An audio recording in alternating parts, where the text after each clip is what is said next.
Bonjour, bonjour, chers internautes. J'espère que vous allez bien dans vos maisons et que j'espère que tout se passe bien aussi dans vos vies. En tout cas, maximum de lumière, que le Dieu Tout-Puissant, nos ancêtres, vous accompagne dans tout ce que vous faites. C'est-à-dire que ce que je souhaite de bien sur moi, la prospérité, le bonheur, la bonne santé, moi aussi je vous transmets la même chose.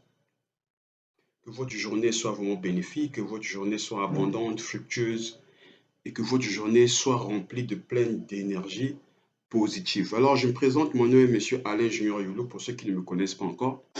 Et pour ceux qui me connaissent, encore un plaisir de pouvoir se revoir. Ce que je veux faire maintenant, je n'ai pas encore fait ça sur cette page. Je veux le faire pour la première fois. Alors, qu'est-ce que je veux faire spécifiquement? J'ai eu à mener des recherches, des réflexions et autres. Ça m'a pris quand même du temps parce que vous savez que tantôt je suis un philosophe, je réfléchis beaucoup par rapport à ce que je fais, l'immobilier, la formation en langue anglaise. Mais pour cette fois-ci, ce sera l'immobilier. J'ai réfléchi et j'ai eu la formule. C'est ce qui me permet de venir décidément ici vous parler. Alors, la réflexion est laquelle? C'est l'impact de la jante féminine dans les achats immobiliers. Donc, je réitère, l'impact de la jante féminine dans les achats immobiliers. En quoi, pour être un peu plus clair, explicite, en quoi le fait que les femmes achètent des parcelles peuvent impacter, peut impacter notre société. C'est ce que je vais essayer de démontrer. Je parle d'abord sur un cas. D'abord, statistiques. Ça, ce sont mes statistiques à moi, sur ma page, par rapport au travail que je fais. Statistiques. Sur 10 achats immobiliers faits par les femmes, par l'entremise de leurs hommes, leurs maris. Vous savez que nous sommes au Congo, hein, donc les couples. Donc quand je parle de Congolais, c'est la diaspora. Bon, je peux généraliser l'Afrique, hein, en fait, parce que je suis suivi par beaucoup d'Africains. Sur 10 achats immobiliers que les femmes effectuent en passant par leur mari, 8 n'aboutissent pas, 2 aboutissent, selon mon expérience. Sur 10 achats immobiliers que les femmes effectuent en passant par leur mari, 8 aboutissent, non, 2 aboutissent et 8 n'aboutissent pas. Alors, je me suis mis à réfléchir. Pourquoi c'est comme ça? Pourquoi c'est comme ça? Pourquoi lorsqu'une femme veut acheter une parcelle, là je parle en termes de majorité, lorsqu'elle décide de faire confiance à son mari, généralement ça n'aboutit pas. Lorsqu'elle décide de le faire elle-même, ça aboutit. Je repars d'abord dans l'histoire parce que les problèmes pour les traiter présentement, tantôt il faut repartir dans l'histoire parce qu'on ne peut pas projeter l'avenir tant qu'on ne repart pas dans l'histoire. Nous, en Afrique centrale, je prends la RDC, l'Angola, le Gabon, un peu le Cameroun, le Congo-Brazzaville. À l'époque, nous avons on avait ce qu'on appelait le Royaume Congo, qui était une civilisation, hein, mais vous savez, avec le temps, comme on n'a pas trop déposé de contenu en ligne, nous-mêmes à qui appartenait ce royaume-là, si bien que bon, l'histoire a été un peu, donc si bien que le royaume Congo a été un peu occulté. Mais le royaume Congo était une civilisation. On avait un pouvoir politique, un pouvoir exécutif, un pouvoir judiciaire et un pouvoir législatif. Ça existait déjà là-bas. Je crois qu'on avait pris ça depuis l'Égypte, on est venu avec ça ici. Alors, au royaume Congo, c'est-à-dire que sociétalement parlant, les ancêtres avaient réfléchi et ils avaient créé une charte qui permettait à la femme d'obtenir certains pouvoirs par défaut. Est-ce que vous me comprenez? Certains pouvoirs par défaut. C'est pas maintenant hein, qu'on parle d'émancipation de la femme. On avait déjà connu ça, nous. D'ailleurs, vous avez la preuve telle que Néfertiti, qui était une reine en Égypte. C'était une dame. Donc, élever les femmes, on avait déjà ça. On a ça en fait en nous. Alors, certains pouvoirs avaient été remis à la femme par défaut. Pourquoi? Pas parce que la femme est un être faible. Non. Nous, on n'a jamais réfléchi comme ça. Pas parce que la femme est un être faible, mais plutôt parce que par la femme, de la femme naissait une nation. Là, je parle des enfants. Alors, sur cette base-là, il fallait la sécuriser. Parce que la nation ne se crée pas par nous les hommes. Nous ne sommes que les dépositaires. Mais celle qui crée la nation, c'est la femme. Voilà pourquoi on dit qu'éduquer une femme, c'est éduquer toute une nation. Parce que c'est la femme qui crée les enfants, tout ça, c'est elle qui reste avec les enfants, c'est elle qui fait tout avec les enfants. Lorsqu'on éduque une femme, que l'homme soit là ou pas, la femme a les pouvoirs plénipotentiaires de pouvoir bien éduquer les enfants et faire de ces enfants-là des hommes respectés dans la société. Ah, excusez, hein. 7h54. 7h54. Voilà. Donc, ils avaient réfléchi comme ça. Alors, ça permettait à la femme, par défaut, d'avoir certains pouvoirs, de faire certaines choses, tout ça, tout, tout, tout. Mais ce pouvoir ne lui permettait pas d'être au-dessus de l'homme. Mais c'est un pouvoir qui lui permettait d'avoir une position assez favorable dans la société, de manière que, en accédant à cette position-là, qu'elle soit capable aussi de d'élever ses enfants. D'où est venue la notion du matriarcat. La notion du matriarcat. C'est quoi le matriarcat chez nous, les Congos, les Né-Congos, c'est comme on nous appelle souvent. Le matriarcat, c'est dire que lorsqu'une femme met au monde des enfants, ces enfants, biologiquement parlant, appartiennent à la fois au père et à la mère. Mais traditionnellement parlant, ces enfants vont dans la famille de la mère.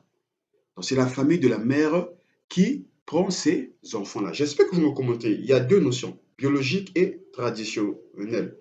Biologiquement, les enfants appartiennent au père et à la mère. Mais traditionnellement, les enfants appartiennent à la mère et sa famille. Je vais vous prendre un exemple.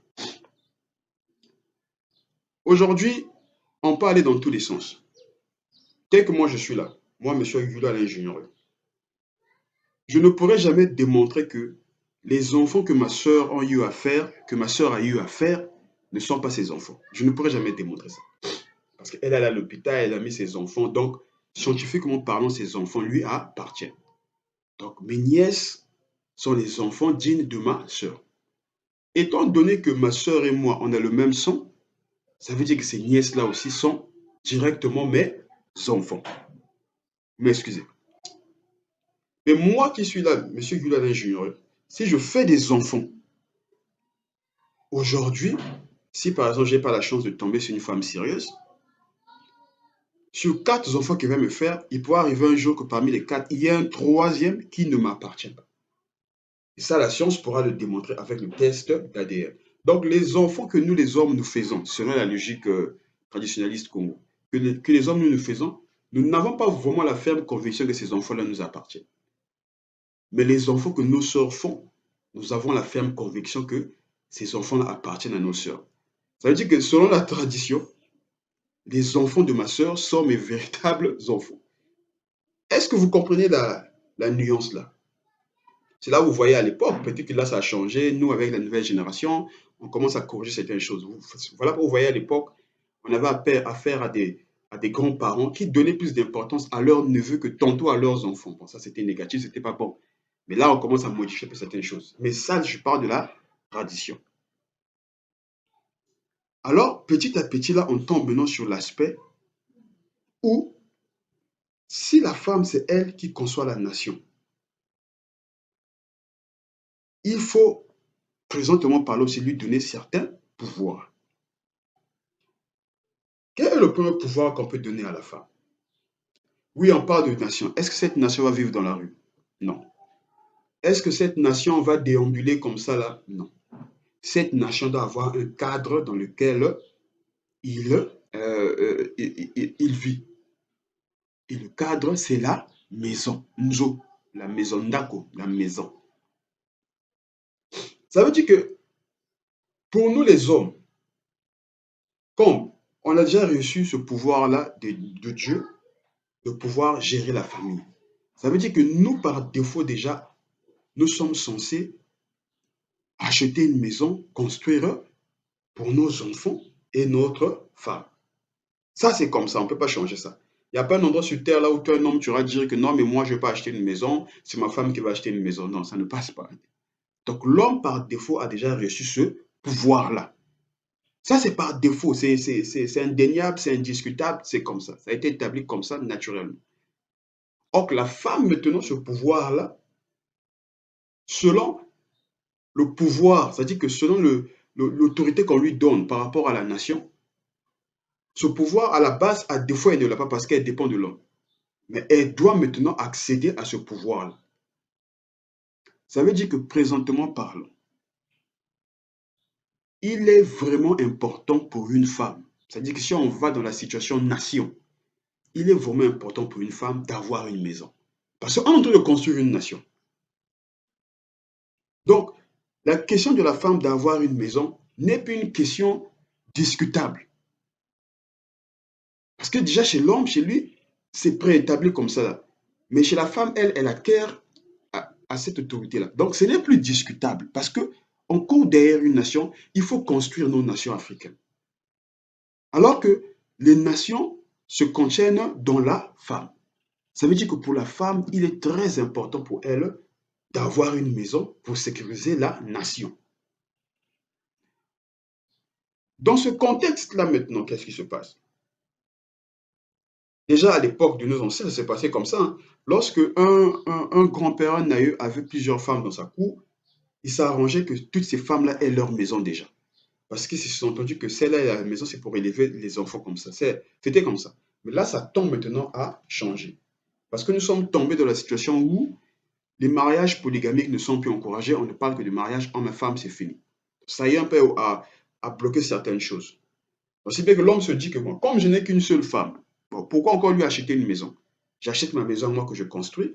Et bon, quand je ne serai pas là, elle viendra prendre la maison et vivre avec les enfants. Et malheureusement, qu'est-ce qu'on remarque? Lorsque l'homme n'est plus là, la famille vient tantôt encore coincer la femme avec les enfants, si bien que la femme, de fois, elle se retrouve, elle n'a pas de maison où elle est avec les enfants. C'est la nation qui se perd. C'est ce qu'on vit actuellement. Les nations se perdent. Donc, il est très important pour la femme actuellement d'accéder à une propriété immobilière avec le consentement de l'homme ou pas. D'où je tombe sur le point que j'ai évoqué dès le début, que sur 10 ventes, les ventes qui ont été faites par l'entremise des hommes, 2 aboutissent, 8 n'aboutissent pas. Ça, c'est un danger. On est en train d'étouffer la nation. On est en train d'étouffer la création de la nation africaine.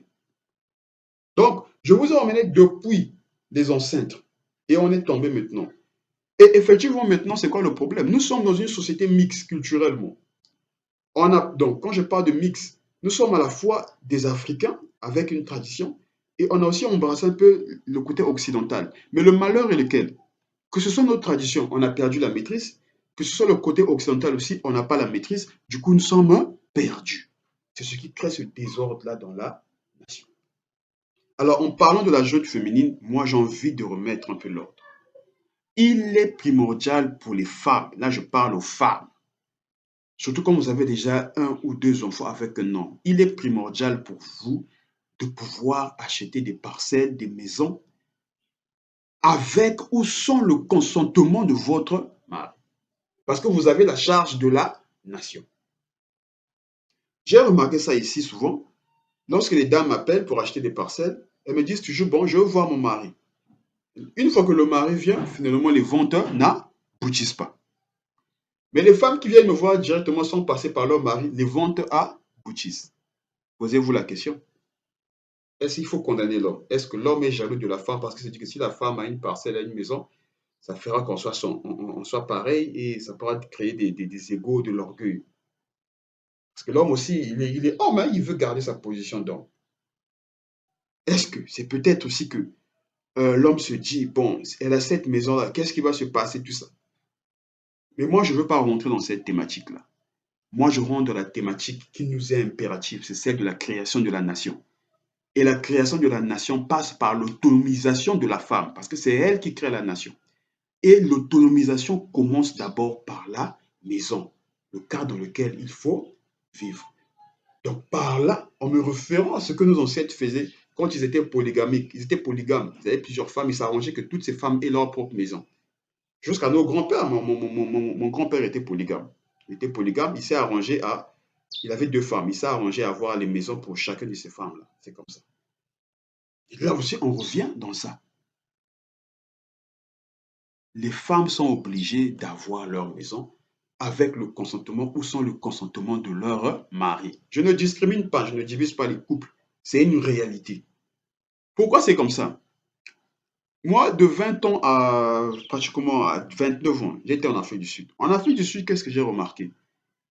Sur les volants des véhicules, en majorité, ce sont les femmes. Quand tu pars dans les foyers, c'est les femmes qui élèvent les enfants. C'est souvent les femmes. Compte tenu de cette situation, l'État a donné certains pouvoirs à la femme. C'est pas pour venir étouffer l'homme, non. Ça a été mal compris. Mais c'était pour sécuriser et responsabiliser la femme parce que derrière elle se crée la nation. C'est maintenant que je commence à comprendre ça. À l'époque, je trouvais ça bizarre. Mais comment tout ça? Mais là, je commence à comprendre ça. Ici aussi au Congo, on va vers ça. Dans plusieurs pays d'Afrique aussi, on va vers ça. Vous comprenez? On va maintenant vers ça. Donc, du coup, les femmes à ce niveau-là doivent prendre leurs responsabilités. Donc, si par exemple une femme X ou bien une femme Agnès, ça dépend, décide d'acheter une maison parce qu'elle se dit qu'elle a des enfants, elle se dit aussi peut-être qu'il peut arriver un jour avec mon mari, les choses ne marchent pas ou bien la famille de mon mari vient me virer d'ici là, je préfère avoir une maison. Ce genre d'intention, l'un de vous divisez avec vos maris. Mes sœurs, ce genre d'intention, quand vous les avez, tantôt, moi, je vous encourage de le faire d'une manière vraiment intelligente. Dans l'ambition d'accéder à votre objectif, avoir une parcelle. Si vous pensez que votre mari n'est pas compréhensible à cette idée-là, et que vous pensez fermement que c'est une idée qui est salvatrice à l'avenir de vos enfants, faites-le même sans consentement. Ça, je vous le dis. Faites-le même sans son consentement. Si vous trouvez que votre mari est un peu compliqué, tout ça, qui peut vous freiner, tout ça, faites-le même sans son consentement. On a vu beaucoup d'histoires où la femme, elle est là, elle achète une parcelle, elle a conçu, le mari ne sait pas.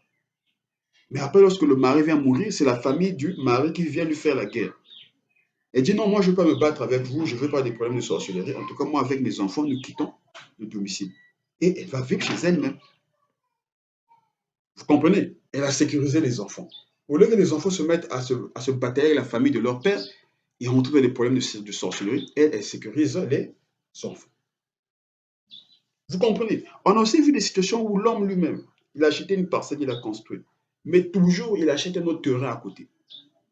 Et dans ce terrain-là, il donne un commerce à sa femme. Il dit à sa femme, le commerce que je te donne, c'est pour faire la pagaille avec. L'argent que tu vas gagner, fais tes travaux, construis ta maison. La femme aussi, elle travaille, elle construit la maison. Pas, elle a maintenant sa maison. Ça sécurise les enfants. Mais si vous continuez à rester dans la logique européenne, où, bon, j'ai mon mari, bon, c'est une famille, il n'y a que nous et les enfants, allez, c'est fini. Puisque mon mari travaille ensemble, c'est pour moi, ça va me revenir. Non, détrompez-vous. Ça, ce n'est pas la réalité. Détrompez-vous, arrêtez de rêver. Ce n'est pas la réalité. Nous sommes des Africains, on a nos traditions. Parce que le mari que tu as épousé là, il est né dans une famille, tel que moi je suis ici. J'ai une femme, mais moi je suis né dans une famille. Il y a un père qui m'a élevé, il y a une mère qui m'a élevé, j'ai des frères, j'ai des sœurs. Tantôt lorsque ça ne marchait pas, ma sœur m'aidait, mes frères m'aidaient, mon papa il m'a élevé. Donc il y a eu un investissement pour que je devienne ce que je suis. Mais quand ça arrivera que je devienne une personne de grande envergure, que j'ai maintenant de l'argent et autres, mais attends, cet argent ne va pas seulement revenir à ma femme et les enfants qu'on va faire. Non, ma famille aussi doit profiter. C'est comme ça. Sur cette base-là, maintenant, vous les femmes, vous devez comprendre cela. Que moi, chez mon mari, je peux gagner par exemple 50%, les 50 vont chez sa famille. Mais avec les 50 que mon mari me donne là, moi aussi, je dois sécuriser pour moi et mes enfants. C'est là où je vous fais comprendre que sur la question d'acheter une parcelle, mes sœurs, mes mamans, mes tantes, faites-le avec ou sans le consentement de vos maris. Si vous trouvez que le mari est souple, il est très content, il est dans cette idée-là, vous lui en parlez et vous le faites. Mais récemment, j'ai eu à faire une vente pour une dame, elle est passée par son mari, elle m'a d'abord appelé. Elle m'a appelé et moi, je l'ai fait comprendre que c'est toi qui veux acheter, oui. Est-ce que vous êtes marié? Oui, j'ai un mari. J'ai dit non, mais il faut faire intervenir papa qui vienne, qui l'assiste. Papa est venu, très, très cordial, très, très sérieux. Et il y a eu vente. Cette dame a pu avoir une parcelle. Et elle me l'a dit clairement, elle m'a dit que cette parcelle, c'est mon mari qui me l'achète. La vente s'est faite et elle a eu sa parcelle. Et apparemment, quand j'ai observé le mari, le papa, c'est un gars vraiment sérieux. Mais j'ai aussi des situations où c'est une dame qui a besoin d'une parcelle, elle envoie son mari. Mais le mari vient, il sabote. Et à la fin, il n'y a plus de vote. Il n'y a plus de vente. Et la dame rate l'opportunité. Malheureusement, ces cas sont plus nombreux que le premier cas que j'ai évoqué. Donc, c'est le conseil que j'ai à vous donner, mes sœurs. Je me suis référé d'abord à la réalité de nos ancêtres où on avait nos aïeux toujours qui étaient polygames, qui avaient plusieurs femmes, mais qui s'arrangeaient toujours à obtenir un champ pour chacune des femmes et une maison pour chacune des femmes. Ça se passait comme ça. Mais nous, avec notre société, bon, on a embrassé la société occidentale dont on ne maîtrise pas et aussi la tradition dont on n'a pas la maîtrise, dont nous sommes perdus. Voilà pourquoi il y a ce désordre-là. Donc, j'essaie de remettre les choses. Maman, tu as un mari dans la maison, tu veux acheter une parcelle et tu penses que c'est une très bonne idée. Qu'il soit d'accord ou pas, moi je te demande de le faire. Si par lui ça ne va pas marcher, consulte au moins même ton frère. Ton frère ou bien un ami, consulte-le, fais-le par lui, et ta parcelle. C'est le seul moyen que tu pourras sécuriser tes enfants qui sont la nation de demain. Mais si vous réfléchissez autrement, vous passez toujours par la vie de vos maris, en tout cas, vous sortirez toujours perdant dans l'exécution des choses. Donc, c'était le message que j'avais à vous adresser aujourd'hui. Un message surtout à la gente féminine, mes sœurs, mes mamans, mes tantes, c'est un message que je vous donne et j'espère que ce message va vous réconforter, va vous encourager dans vos acquisitions immobilières. Alors, vous me connaissez, mon nom est M. Alain Junior Youlou. Ici, nous sommes sur ma page où on traite sur l'immobilier et la formation, plein d'autres services qui finiront par revenir à bientôt. Donc, quand vous êtes dans le besoin vraiment d'acheter des parcelles et autres, vous me contactez. Et tel que j'ai fait avec la dame qui a eu à faire son achat récemment, vous me contactez et moi aussi, je vais vous aider à obtenir des parcelles. Mais n'oubliez pas, faites-le avec ou sans le consentement de vos maris. Parce qu'il est primordial pour la femme congolaise, la femme africaine actuellement, d'avoir sa maison pour sécuriser ses enfants qui sont l'avenir de demain, qui sont la nation de demain. Tout cela va aussi pour le développement de nos cités, de nos pays et de l'Afrique. Ça a été un plaisir. Très bonne journée, plein de bénédictions, de lumière, de bonheur, de prospérité dans ce que vous faites et que le Dieu de nos ancêtres soit avec vous. Très bien, à très bientôt, merci.